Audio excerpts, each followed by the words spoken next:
Olá, pessoal! Hoje nós vamos falar sobre o escorpionismo, o acidente causado pelos escorpiões. Essa espécie tão temida e muitas vezes injustiçada. Os escorpiões são presentes em todo o território brasileiro e existem cerca de 30 espécies peçonhentas. Para o nosso estado, as mais importantes são o Titius cerulatus e o Titius estigmurus.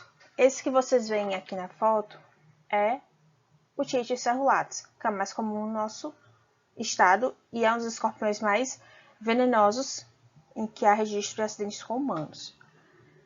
Seu nome, cerulatus, se deve a uma serrilha que ele apresenta aqui entre o terceiro e o quarto anel da cauda. Em termos de distribuição nacional, os escorpiões são muito bem distribuídos. Percebam aqui nesse mapa que ele demonstra as cidades que notificaram pelo menos um caso de acidente escorpiônico. E praticamente todo o país registrou casos. A grande maioria das cidades tem casos de acidente escorpiônico. Outra característica bem interessante em relação aos escorpiões é a crescente do número de casos. Percebam que aumentou mais de 10 vezes o número de acidentes escorpiões em 20 anos.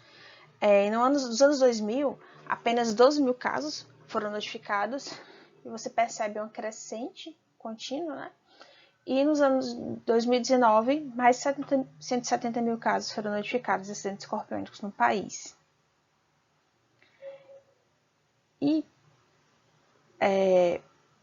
por que esse aumento do número de casos de acidentes por escorpião?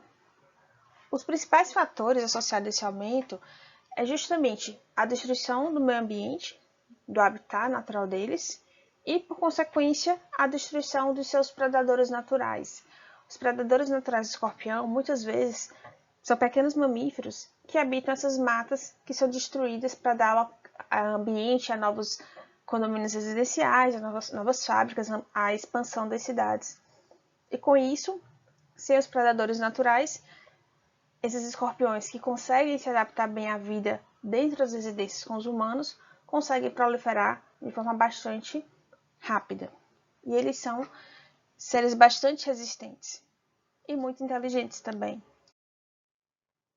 Vamos falar um pouco sobre algumas espécies de escorpião que são importantes na nossa região. O primeiro escorpião que a gente vai falar é sobre o cerulatus, que é também conhecido como escorpião amarelo.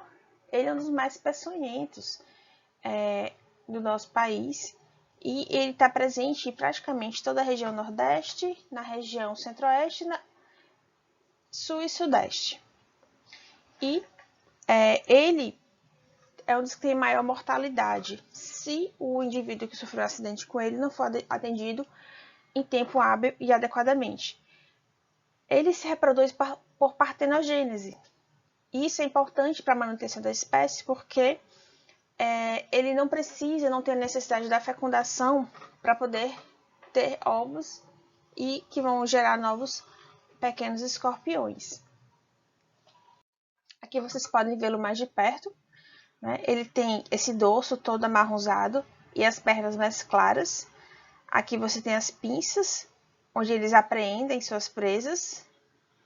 E aqui atrás, o telson, que é o órgão inoculador do veneno. Vocês podem observar aqui uma espécie carregando seus filhotes, também do Titius cerulatus. Outra espécie também bastante comum aqui é o Titius estigmurus. O seu veneno tem o menor potencial de causar reações graves. Então, geralmente aqueles acidentes com escorpião que não tem tanta dor, que são mais leves, geralmente são causados por essa espécie. Também é bastante comum no Nordeste, por isso que uma alcunha desse escorpião é escorpião do Nordeste. A gente pode ver aquele mais de perto. Uma das características que vai identificá-lo é esse triângulo aqui, próximo ao cefalotórax, em cima do cefalotórax. Outro escorpião bastante agressivo, no sentido da potencialidade do seu veneno de causar lesões graves, acidentes graves, é o Titius baiensis. Ele não é encontrado na nossa região, mas ele é encontrado na Bahia, região sul, sudeste e centro-oeste. Aqui mais perto. Também é conhecido como escorpião marrom. Ele tem sua carapaça bem escura e as pernas também mais escurecidas. E o Titis obscurus, que é o escorpião preto. Esse sim é o escorpião que tem o maior potencial de envenenamento. Eles são mais encontrados em região de mata. Então os acidentes com eles são menos registrados. Aqui a gente pode ver ele mais próximo. São escorpiões relativamente grandes, chegam até 9 centímetros. O Titis cerulatus, ele chega a 7 centímetros, os maiores da sua espécie. O escorpião ele vai ter sua divisão em cefalotórax, que é onde vão ficar as suas patinhas, são 8. Aqui o pé de palpo, que ele vai utilizar para agarrar suas vítimas. As quelíceras, que ele vai utilizar para desmembrar os pequenos insetos que são utilizados na sua alimentação. E aqui a parte que mais nos preocupa, a sua cauda com ferrão. Esse ferrão é o órgão inoculador do veneno. Ele tem um aspecto de uma agulha. Então aqui nessa bolsinha ele vai acumular o veneno e ele injeta no golpe, né? Eles não conseguem mastigar e digerir de forma fácil as presas. Então eles seguram com seus pés de palpos e com suas quelíceras eles trituram para poder se alimentar. Aqui na visão mais real, né, mais perto aqui de um Titis cerulatus, o telso com o seu órgão inoculador. Uma característica bem interessante dos escorpiões é que eles não são imunes ao próprio veneno. Então, em situações em que eles são ameaçados, sua vida é ameaçada, eles cometem suicídio. Outra característica bem interessante dos escorpiões é que essa espécie comete bastante canibalismo. Então, em brigas, eles podem usar uns aos outros como alimento, visto que eles não são imunes ao próprio veneno. E quem seriam os predadores naturais dos escorpiões? São vários pequenos mamíferos, como a gente pode perceber o gambá. Os gambás eles têm uma característica muito interessante, que eles são imunes a inúmeros tipos de veneno. Veneno de cobra, veneno de escorpião, veneno de aranha. Então, eles são um elemento importante no controle desses animais peçonhentos dentro das matas e nas regiões próximas às matas. Então, a destruição do habitat desses pequenos animais, desses gambás, também é responsável pelo aumento desenfreado dos casos de acidentes por escorpião, né? Outra importância dos gambás é que eles também se alimentam de carrapatos. Então, eles também são responsáveis pelo controle da população de carrapatos. Então, um bichinho desse ele consegue comer cerca de 400 carrapatos por dia. Aqui nessa imagem, a gente vê um gambazinho se alimentando de uma cobra coral verdadeira. Eles são realmente imunes ao veneno. Essa cobra, durante a captura, tentou mordê-lo, mas não traz nenhum dano, porque eles têm imunidade contra esse veneno. Aqui você pode ver como eles são fofos, né? Então, é bem importante preservar esses animais. É comum pessoas que vivem em regiões mais afastadas da cidade, ou mesmo no campo, vivem em sítios, ao avistar esses animais, capturar e matá-los. Mas eles são fundamentais no controle das espécies peçonhentas. Então, é importante preservar essa espécie. E vejam como eles são fofos. Aqui, olha só que delícia, comendo um escorpiãozinho. Aqui, ele está só fingindo de morto, que é uma característica deles quando sentem-se ameaçados. São marsupiais, né? O pessoal gosta muito dos cangurus, devia apreciar também os gambás, que eles também são bastante fofos. E aqui, um bichinho fofo na mão da pessoa. Não devemos manuseá-los, eles são animais selvagens, então não devem ser manuseados. Apenas devem ser deixados em paz.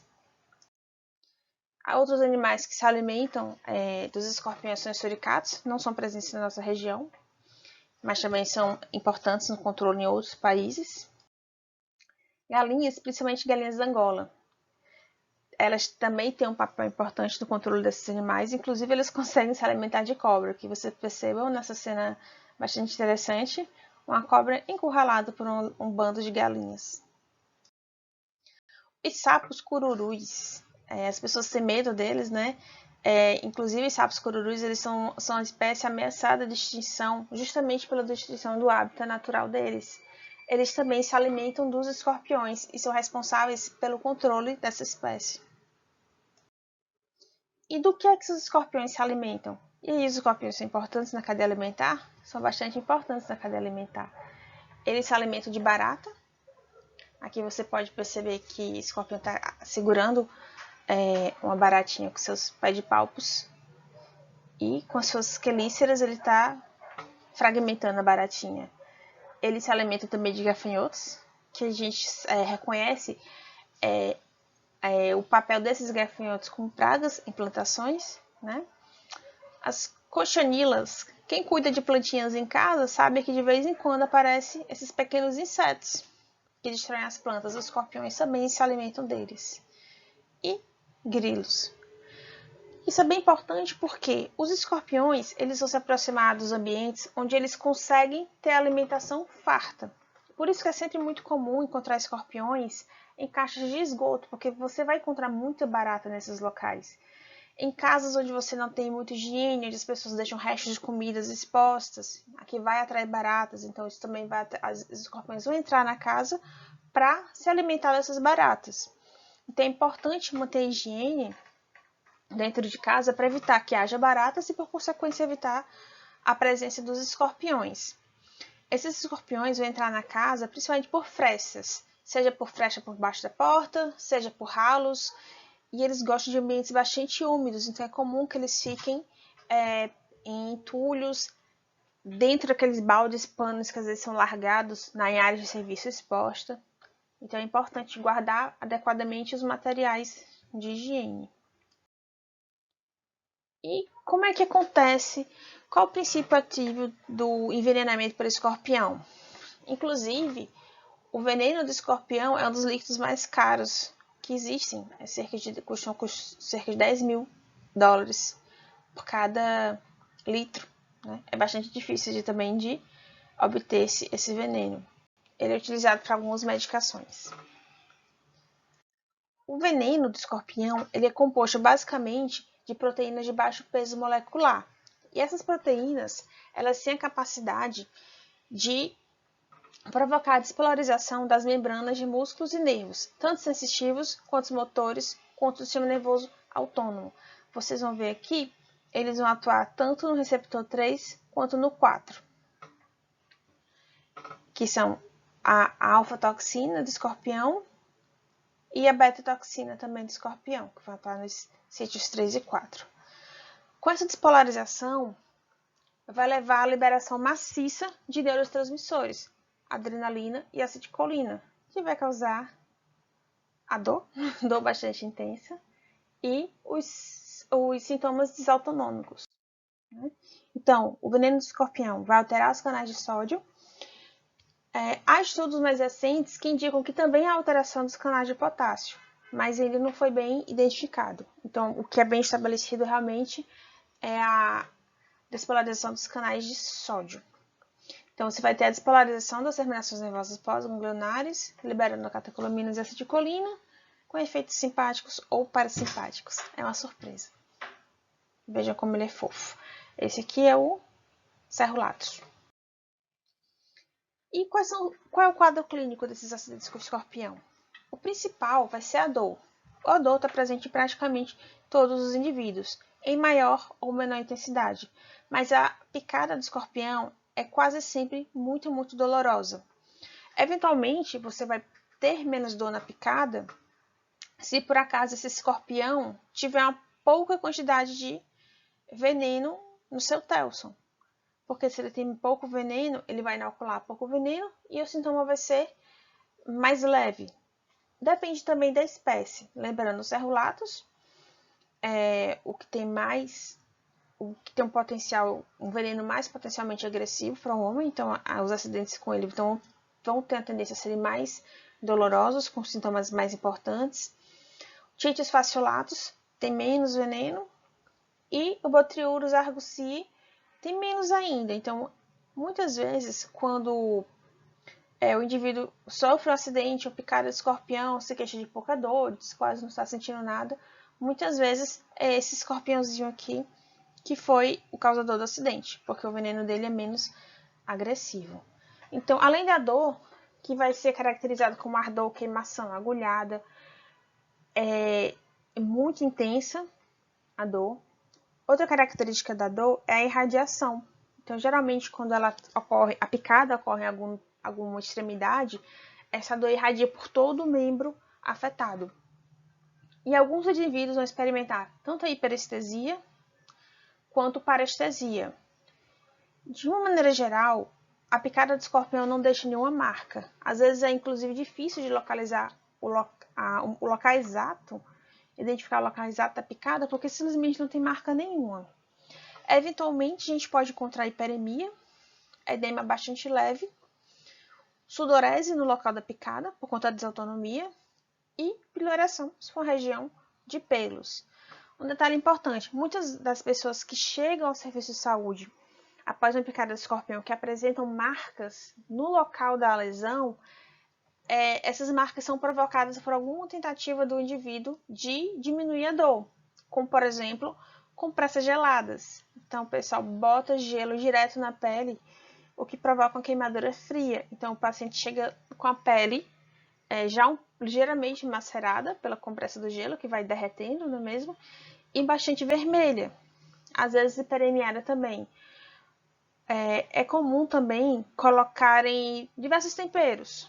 Colocar alho, colocar vinagre, colocar pimenta.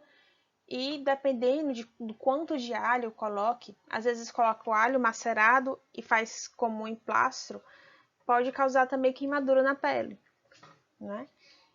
Esses procedimentos também devem ser evitados, porque não há benefício em relação à redução da dor e só irrita a pele, na verdade. Outro mito bastante curioso é que eles têm, como eles mesmos os pacientes dizem, esfregar o fato do escorpião no local da picada, que é basicamente esmagar o coitado do escorpião e espalhá-lo no local onde foi picado. Obviamente isso não faz o menor sentido, não é mesmo? E não vai resolver a dor, não vai servir como antídoto, como querem acreditar. O ideal, quando você vai atender um paciente com escorpião, é que ele traga o escorpião para que a gente possa identificar a espécie. Mas se não trouxer também não tem problema. Se trouxer, melhor. Alguns pacientes fazem, além desses sintomas locais, alterações sistêmicas. E essa alteração sistêmica vai estar relacionada a alguns fatores de risco. Um dos principais é a área de superfície corpórea do indivíduo, porque a quantidade de veneno injetado vai ser a mesma. Então, obviamente, em pessoas que são menores, a concentração de veneno para aquela pessoa vai ser maior. Por isso, bebês e crianças pequenas são mais afetadas pelo veneno escorpião. Pessoas também de saúde fragilizada, como idosos ou pessoas com doenças crônicas, também vão ter um maior risco de fazer alterações mais graves. Mas lembrando, potencialmente qualquer pessoa pode fazer uma reação grave ao acidente escorpiônico. Então, todos devem ser atendidos com atenção. E que alterações sistêmicas são essas que os indivíduos apresentam? Um mal-estar geral inespecífico, sudorese profusa com alteração da temperatura corporal. Observe, não necessariamente febre. O indivíduo pode fazer tanto como hipertermia como hipotermia. Então, o paciente precisa ser bem avaliado. Náuseas, vômitos do abdominal.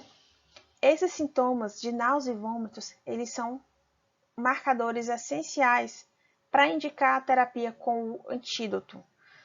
Porque a náusea é o primeiro sintoma de que vai haver um desencadeamento de outros sinais de gravidade que, se não forem tratados com a atenção devida, podem levar ao óbito. Então, o paciente nauseou, esse paciente precisa ser manuseado com muita atenção e cuidado, porque se ele não for cuidado imediatamente, ele pode evoluir de forma muito grave. Então, os vômitos são consequências dessas náuseas, e a dor abdominal, ela pode ser incólica, pode ser acompanhada de diarreia, inclusive pode ser relacionada a um quadro de pancreatite desenvolvido pelo próprio veneno do escorpião. O indivíduo pode fazer hiper ou hipotensão, que vai ser mais grave nos casos de hipotensão, TAC ou bradicardia, arritmias cardíacas, insuficiência cardíaca e choque, que se não for tratado adequadamente pode levar ao óbito. Pode haver taquipneia, dispneia, edema agudo pulmonar, que também, se não for tratado adequadamente, vai levar ao óbito. Além de agitação psicomotora, sensação de morte iminente, sonolência, que já é um sinal bastante grave. Na verdade, quando o paciente começa a ficar sonolento, esse é um paciente mais grave. Tremores, confusão mental e convulsões também são sinais bastante graves, que requerem atenção imediata. Os exames laboratoriais, eles não são solicitados de rotina para todos os pacientes que sofrem acidentes escorpiônicos. A gente vai solicitar esses exames justamente para aqueles pacientes que fizeram um quadro grave. E quais são as alterações que a gente espera encontrar? No hemograma, a gente vai encontrar leucocitose com neutrofilia.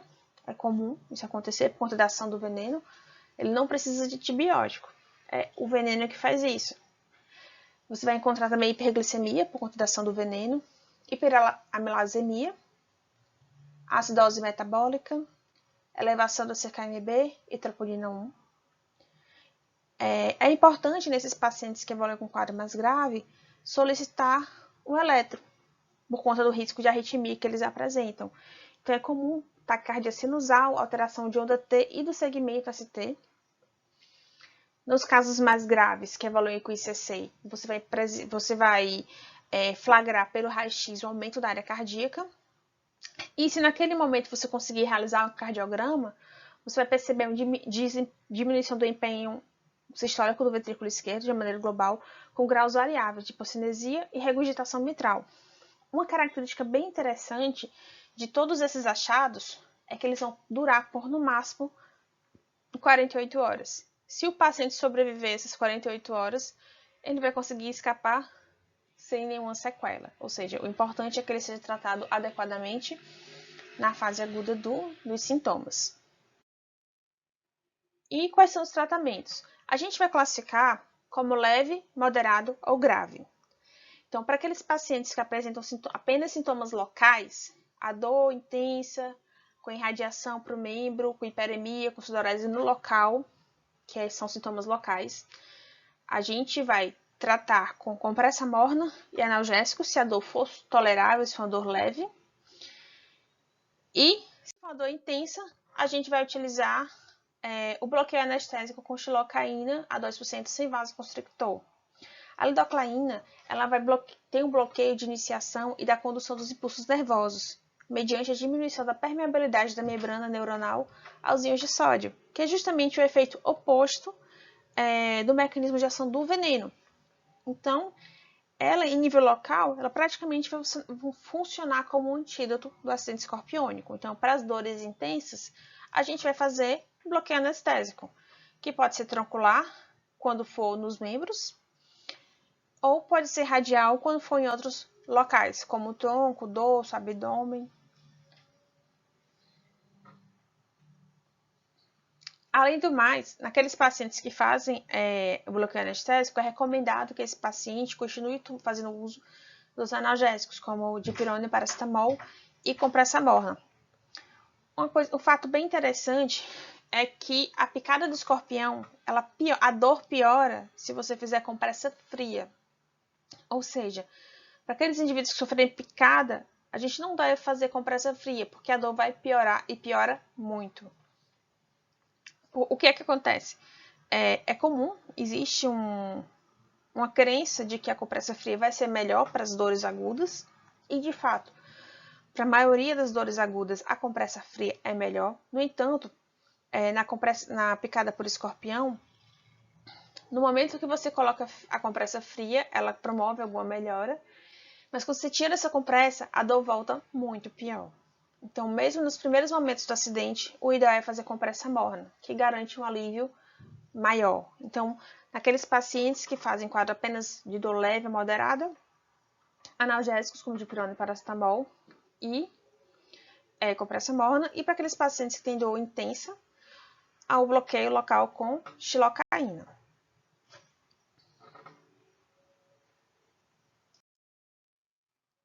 aqui a representação do bloqueio com xilocaína no hálux, bloqueio troncular. E aqueles pacientes que têm sintomas sistêmicos, como é que a gente vai tratar? A gente vai utilizar os antídotos, que devem ser utilizados nas situações em que há sintomas sistêmicos.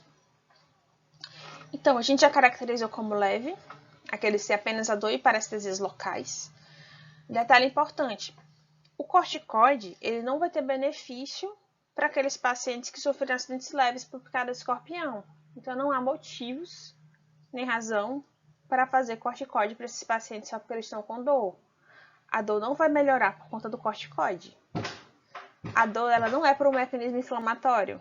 Então, não faz o menor sentido você fazer corticoide. O que faz sentido é você fazer um bloqueio anestésico, que vai justamente diminuir a permeabilidade dos canais de sódio. O que a gente vai considerar como acidente moderado? É justamente aquele indivíduo que, além dos sintomas locais, ele apresenta alguma manifestação sistêmica, como náusea, vômito, sudorese, cialorreia discretas, alguma agitação que parece um pouco de ansiedade, mas é por conta da ação do próprio veneno mesmo. Taquipneia e taquicardia. Isso a gente vai considerar como moderado. Qualquer sintoma mais que esse, a gente já vai caracterizar como grave. Então, vômitos profusos, incoercíveis, então o paciente ele não consegue parar de vomitar e ele rapidamente desidrata. Sudorese profusa, cialorreia intensa. Inicialmente ele vai estar bastante agitado, mas se ele evoluir com prostração, isso é um sinal de mau prognóstico. Convulsão, coma, bradicardia, insuficiência cardíaca, edema pulmonar agudo e choque. Esses sintomas de maior gravidade eles só vão ocorrer se houver demora para ser feito o soro antiveneno. Porque se nesse primeiro sinal de náusea você já iniciar a medicação específica, você vai neutralizar o veneno e vai impedir que isso evolua para um quadro grave. Então é muito importante dar atenção a esses pacientes que são vítimas de picada de escorpião. Para aqueles pacientes que sofreram acidente moderado, a gente vai fazer 3 ampolas do soro. Para aqueles pacientes que sofreram acidente com manifestações graves, a gente vai fazer 6 ampolas do soro. Esse soro antiaracnídico ou antiescorpiônico são soros heterólogos. Então, há risco de reação anafilática. Portanto, é fundamental que antes de iniciar a infusão do soro antiescorpiônico, seja feito um preparo adequado para diminuir o risco de anafilaxia. O preparo para o soro consiste em hidratação vigorosa, é preciso realizar pelo menos uma fase de soro fisiológico de preferência, um corticoide, que vai ser preferencialmente a hidrocortisona, na dose de 5 mg por quilo. Para adultos, 300 mg é suficiente, a gente não precisa fazer a pulsoterapia no paciente. Então, para pacientes acima de 60 kg, 300 mg do corticoide da hidrocortisona vão ser suficientes. E fazer, depois disso, iniciar a infusão do soro antiveneno na dose adequada. O soro a gente vai diluir geralmente em 100 a 200 ml de soro fisiológico, no caso o soro antiescorpiônico vai ser diluído em 100 a 100 ml, em 100 a 150 ml de soro fisiológico ou glicosado, pode ser qualquer um dos dois. E a infusão vai ser em 20 a 30 minutos, inicialmente mais lenta, depois da metade do soro. Se o paciente não tiver nenhuma reação, a gente pode infundir um pouco mais rápido. Também é importante que esse paciente que está sendo infundido o soro heterólogo fique em observação, porque ele pode fazer reação anafilática e necessidade de medidas de urgência contra a anafilaxia. Detalhe, a gente vai fazer o corticoide nessas situações porque vai fazer um soro heterólogo, ou seja, pacientes que não vão fazer uso do soro heterólogo não precisam fazer corticoide. Lembre-se que os escorpiões, eles são aracnídeos. Então, se por acaso, no local onde você está atuando, não houver soro antiescorpiônico específico, pode ser utilizado o soro antiaracnídico. Obviamente, a gente sempre vai preferir o soro antiescorpiônico, mas na ausência deste, a gente pode usar também o soro antiaracnídico, que vai também ter o efeito de neutralizar a toxina do escorpião. E que situações a gente vai encaminhar esse paciente para a UTI? Na maioria dos casos, no momento que a gente começa a infundir o soro antiescorpiônico, esse paciente começa a melhorar muito rapidamente. Principalmente quando a gente consegue agir rapidamente e iniciar ainda quando ele está com esses primeiros sintomas. Rapidamente a náusea diminui, ele para de vomitar, a pele volta a ficar corada, ele volta a ficar tranquilo, frequência cardíaca resolve, né? Mesmo nos inícios desses sintomas mais graves, como vômitos, os vômitos vão parar, né? No caso, naqueles pacientes que desidratarem, é preciso que a gente hidrate esse paciente, né? Mas naqueles pacientes que apresentarem quadros mais graves de arritmias cardíacas, que estiverem hemodinamicamente instáveis, devem ser enviados para UTI. Lembrando, a transferência para a UTI nunca deve atrasar a infusão do soro antiveneno, porque é o soro antiveneno que vai salvar esse paciente. E lembrando, se ele sobreviver 48 horas com isso aqui, ele vai escapar ileso, né? Então, o que é mais importante nesses indivíduos é agir rapidamente, fazer o preparo e já infundir o soro. É basicamente, enquanto uma pessoa está fazendo o preparo, infundindo o preparo, outra pessoa já tem que estar diluindo as ampolas de veneno para assim que o preparo tiver sido administrado, já começar a infusão do soro de veneno. Isso tem que ser muito rápido. Isso é uma urgência, senão o indivíduo vai morrer. Então, ele pode chegar não muito grave, se não for atendido de forma adequada, ele vai vir para cá. E o prognóstico? O mau prognóstico dos acidentes escorpiônicos está diretamente relacionado à demora no tempo de atendimento e às fragilidades, como eu falei, nas pessoas que têm uma área corporal menor, principalmente crianças, e nos indivíduos que têm a maior fragilidade, como os idosos. Então é importante ter cuidado, né, principalmente nessas situações. E como é que a gente previne acidentes por escorpião? Os escorpiões, eles gostam de viver escondidos. Eles são animais de hábitos noturnos. Durante o dia, eles procuram lugares escuros e úmidos para ficar.